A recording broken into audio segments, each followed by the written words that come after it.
Nakarinig ka na ba ng kulog? Malakas, nakakabingi at minsan nakakatakot. Pinapansin ito ng lahat. Ang lakas ng dating, di ba? Pero isipin mo, sa kabila ng ingay at pag-atungal, tumama ba ito? Hindi. Ang kulog ay puro tunog lang. Isang babala, isang ingay na nagpaparamdam ng presensya, pero walang direktang epekto. Parang sa buhay, maraming maingay. Maraming puro salita, puro yabang, puro pangako. Sila yung mga taong laging may opinyon, laging may sinasabi, pero pagdating sa gawa, wala. Nasaan sila kapag kailangan na ng aksyon? Kadalasan, wala. Naglaho na parang alingawngaw ng kulog. Ngayon, isipin naman natin ang kidlat. Tahimik ito. Minsan, hindi mo man lang namamalayan ang pagdating niya hanggang sa makita mo ang liwanag. Hindi ito umaatungal. Hindi ito nag-iingay. Pero kapag tumama ito, may epekto, may pagbabago, may marka itong iniiwan. Ang kidlat ay simbolo ng aksyon, ng kapangyarihan na hindi kailangang ipagsigawan. Ito ay focused, direkta, at may resulta.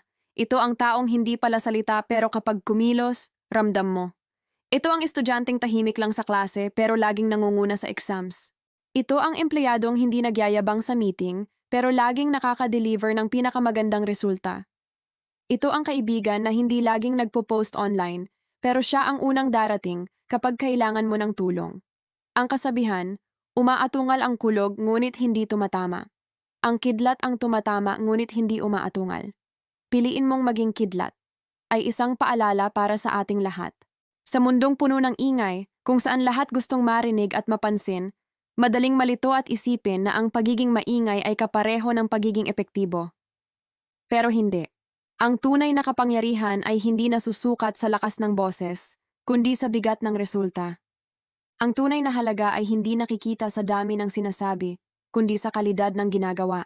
Kaya tanungin mo ang sarili mo, sa buhay ko ako ba ay kulog o kidlat? Puro salita lang ba ako? O mayroon akong nagagawang makabuluhan? Nag-iingay lang ba ako para mapansin? O tahimik akong kumikilos para makamit ang aking mga pangarap? Madali maging kulog. Ang kailangan mo lang gawin ay magsalita.